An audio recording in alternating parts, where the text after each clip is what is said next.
frequently. Likewise, moving frequently. So too much static activity. Computers will just pull you in, okay?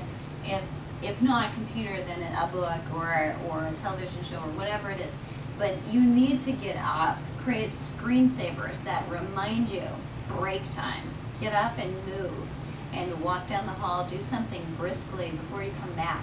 Both to make you more alert at doing whatever you were doing in the first place, but also just to change your metabolism so a body in action stays in action.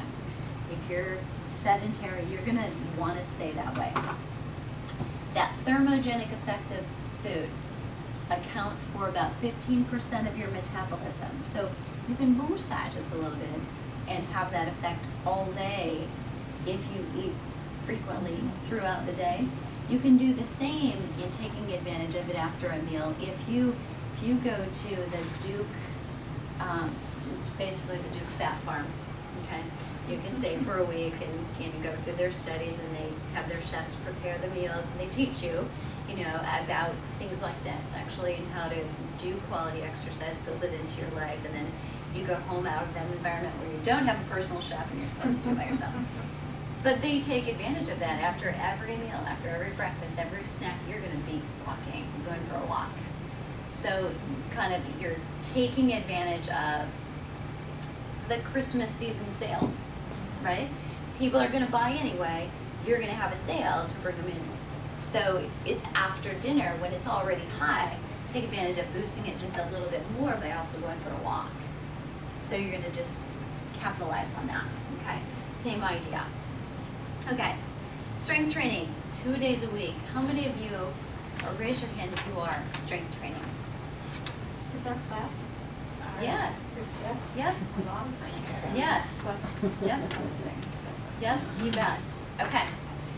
So, and quality counts, okay? So the heavier, probably the more muscle fiber that you're recruiting, and or the more that balance is a part of what you're doing. You have to recruit more fibers if you're doing an exercise that requires you to balance or to leverage your body at the same time. So it's not just what you're doing or that you're doing it, but that actually at the end of a set you will reach fatigue. That's an important piece of how much it will count toward your metabolism and help you change lean body weight. Include at least a long, slow day and at least one interval training day, no matter what season it is for you.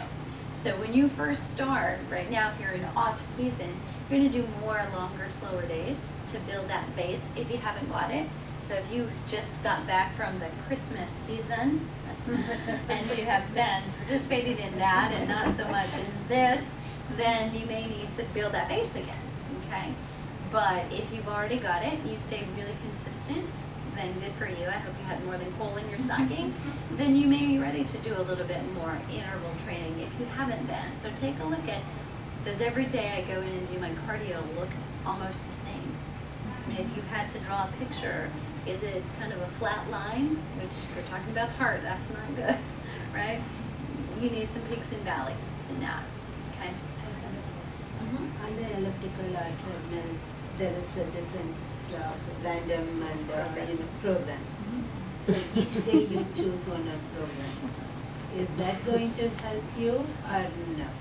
Yes, I mean it's going to impose a program on you for sure.